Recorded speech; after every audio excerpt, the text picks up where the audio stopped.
and queens, welcome to my channel. It's your favorite midwife Nashika, awesome midwife at your cervix, ladies. Oh my god. So I am on my way to see a client. It's a Saturday afternoon, and I'm on my way to see a client. Now this client that I'm about to see, as it has prompted me to do a little chit chat with you about high blood pressure in pregnancy and even after birth, because what I've realized in my years in my years of practice is that afternoon. So when you're in the community, you have to make sure that you interact. So I'm in Spanish Town, and you try as best as possible to interact with the community at large, because at the end of the day, we're not just here for the woman that is pregnant, we are here for the entire family. All right? Yeah, man. So we do that. But yeah, so a lot of the times women who are pregnant and they do not understand the signs and the symptoms and even the implications of having high blood pressure while being pregnant. And even if they do get it, as this can be dangerous while I'm pregnant, they usually don't get it that even after I have this baby, it can also be dangerous as well. So of course, high blood pressure is usually considered blood pressure that is higher than 120 120 upon 80. That must get annoying, don't it? Alright, I'm here, like, it's a very tight space, and I'm trying to turn the vehicle. How do I turn the camera for you? So there's a vehicle before me and a wall to the back, and I'm in a very tight space trying to go to my client's house, but I want to park face out, right? And over in the week, I would have written on my status, how why do men are kings? Why do you feel like you always have to tell a woman how to drive? You don't have to tell us, like some of us, we actually know what we're doing, Yes, we appreciate you, but you don't always have to, like, come on baby, back up, dude, I got this, like, I really do. Like, I'm there now. So yeah, back to high blood pressure in pregnancy. That will come here for, right? Yes. So we do not understand how serious, and it's really serious business, how serious it can be. So high blood pressure, like I said before, can be categorized as blood pressure that ranges from anything like normal pressure is categorized as pressure 120/80. Anything above that can be considered or is considered to be high. Mark, for people like me, my blood pressure has always been like 110/70, 110/72. So, it has never gone, probably if I say a 80 or so, I'm like, this is unusual for me. So it can be a case like that as well, where, you are usually a 90/60 or whatever, and it goes up to 120/80, and that could be considered high for you. All right, there are some technicalities to it, but I really that's not why I want to speak with you today. I want to speak to you on the importance of following your midwife's advice as it relates to your pressure is high. These are some medication. Take your medication.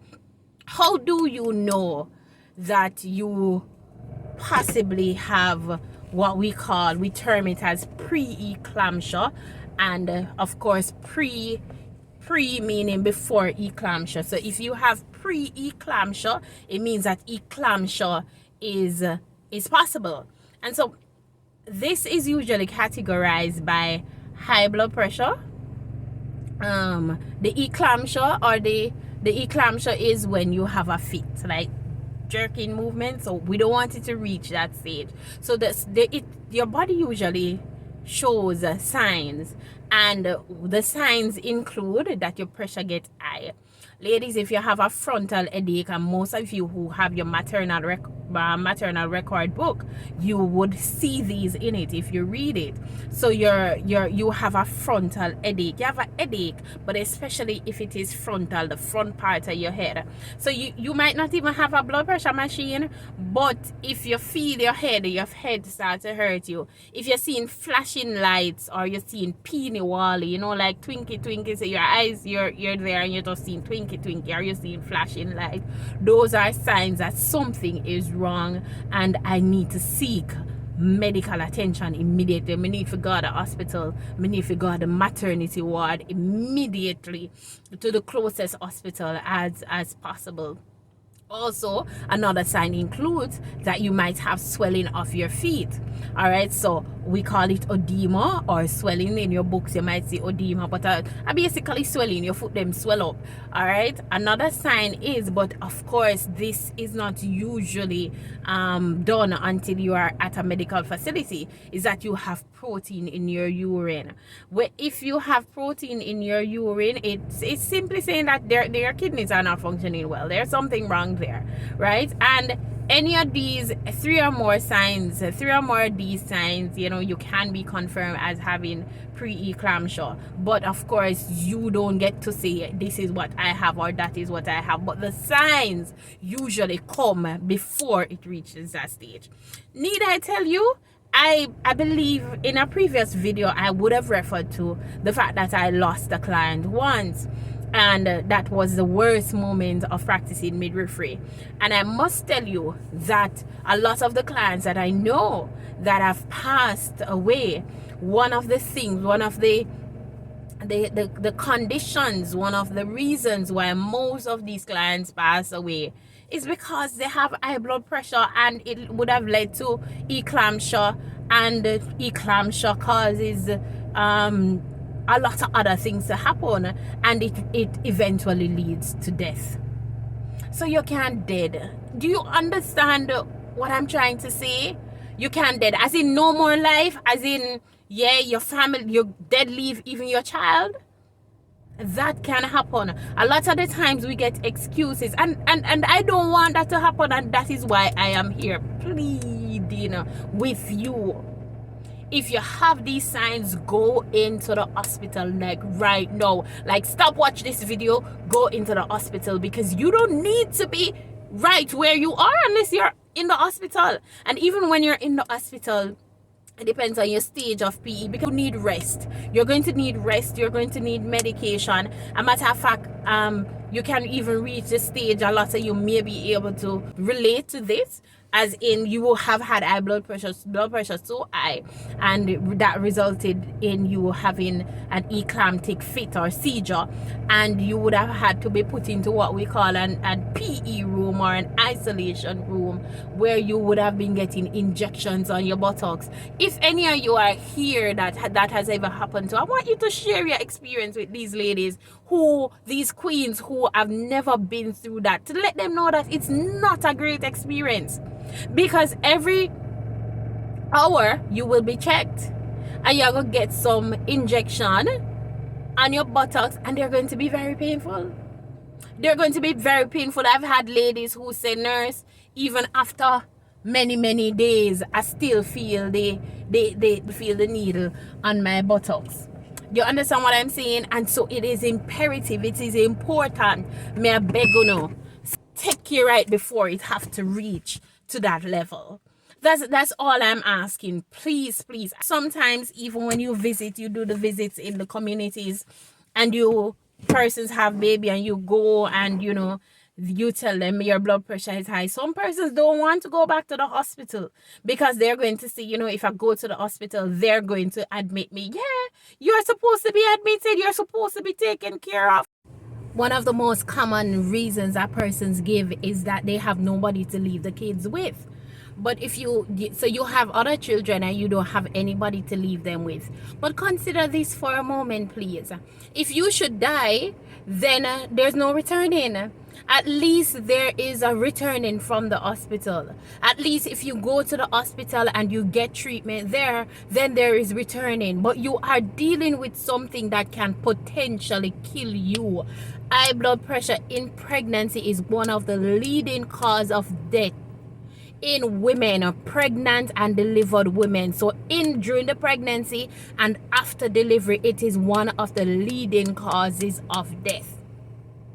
So you have to somehow solicit, especially if you know before that you have high blood pressure, you have to solicit help. You have to, a part of your birth plan, a part of you planning for delivery has to be that you solicit help from from family members. And let me just talk a little bit to your spouses, kings. Let me just talk a little bit to you too, because you have a responsibility. The conversation has been had about paternal leave and whether or not men should get paternal leave. It is important, it is relevant, it is needed for men to be given time off too. And if you're not given time off, take the time off from work. I know, again, I'm not going to be naive about the situation, that your situation can vary. So probably you're self-employed and you just simply cannot, especially in this economic climate, you simply cannot afford to take a day off. But you must be responsible as well, and you must put something in place for your queens, for if not for them, but remember the children. Remember your children. Remember, this is the mother of your child. Where is your duty? Where does your duty lie? Where does your responsibility lie? I mean, you came together with her to have this child. You must have some form of duty too. And if you see that the midwife is coming and your partner refuse, your spouse, your baby mother refuse to go to the hospital, go back to the hospital as recommended by the midwife, you have a duty to try and convince this woman to go back.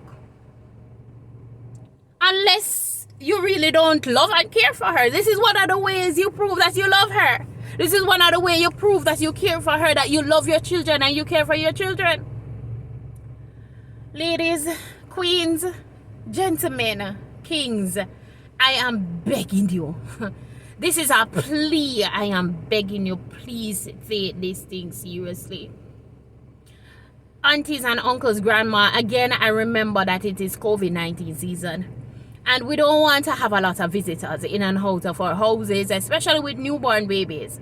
So we have to consider that as well. We have to consider safety, and we have to consider the prevention of the spread of the COVID-19 virus. However, help is important. These women, when they come home from the hospital as well, they need to be resting. So they need their rest. Them no, daddy, them no fit in our house and them a wash, them a cook, them a clean. Them no fit in our house and do that same way.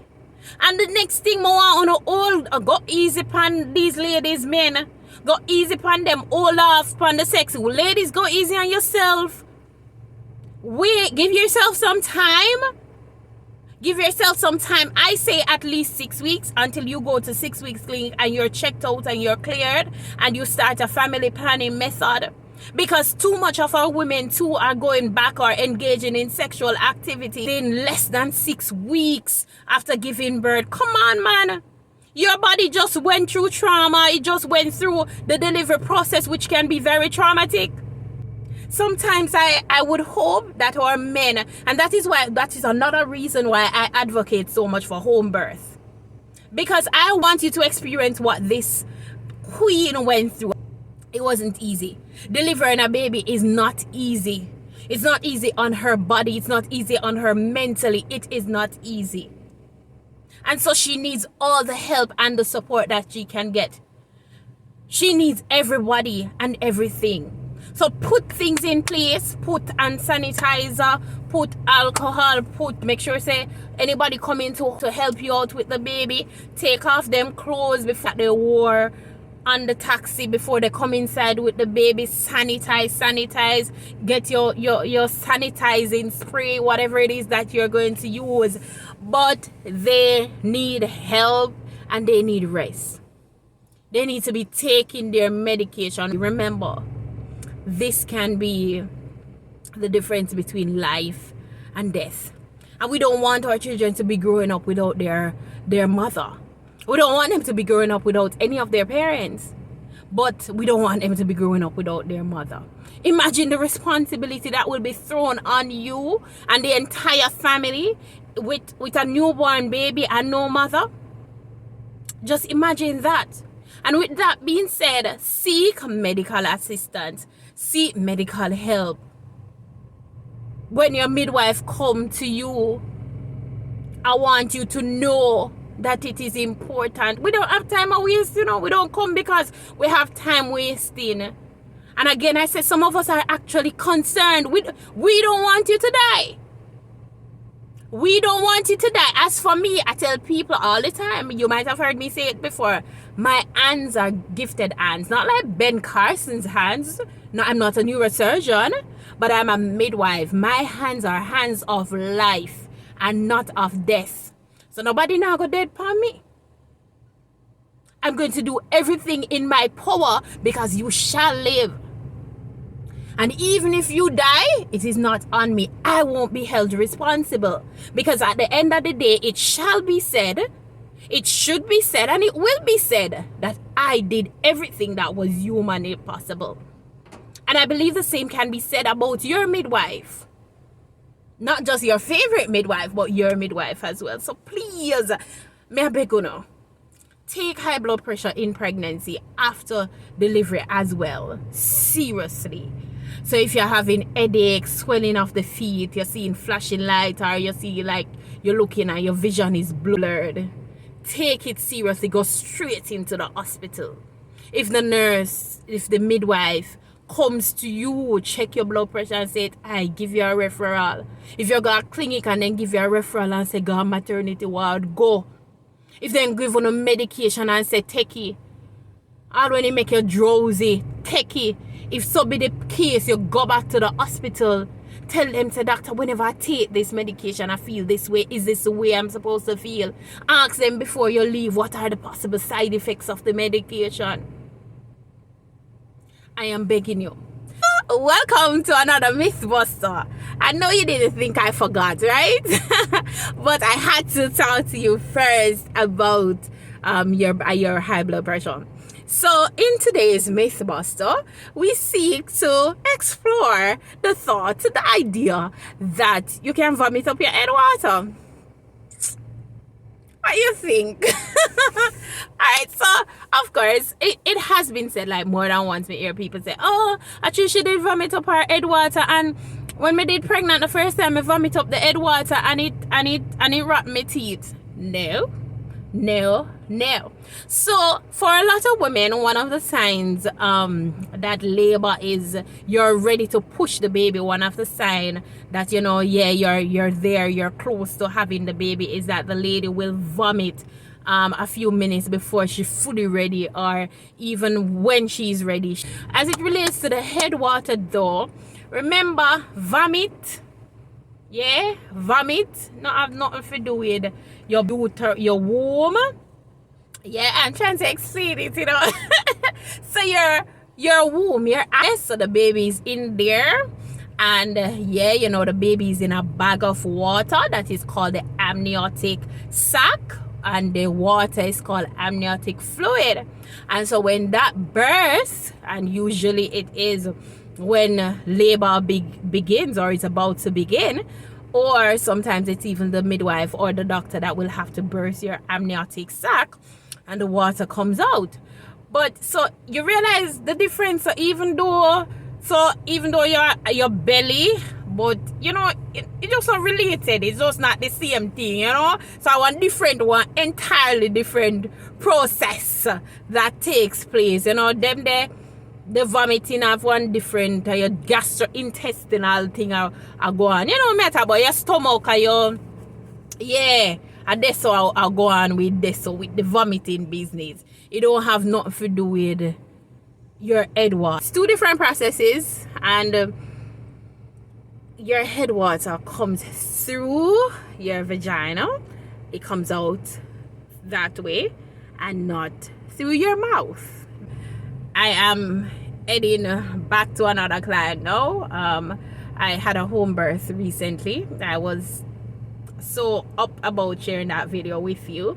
You would have seen me share a few pictures or a picture of that home birth on my page, on my Instagram page and on my Facebook page. So remember, if you have not done so as yet, you can follow me on Instagram and on Facebook at Midwife Nashika. Also, remember to leave a comment. Remember, if you have not subscribed to the channel, what are you waiting on? Subscribe to my channel, leave a comment, like this video, share your experience with me. I love hearing from you, and thank you guys so much. Thank all of you who have subscribed to my channel so far. I am eternally grateful to you. Just want you to know that you are royalty and you got this. Don't let anybody or anything tell you that you're not.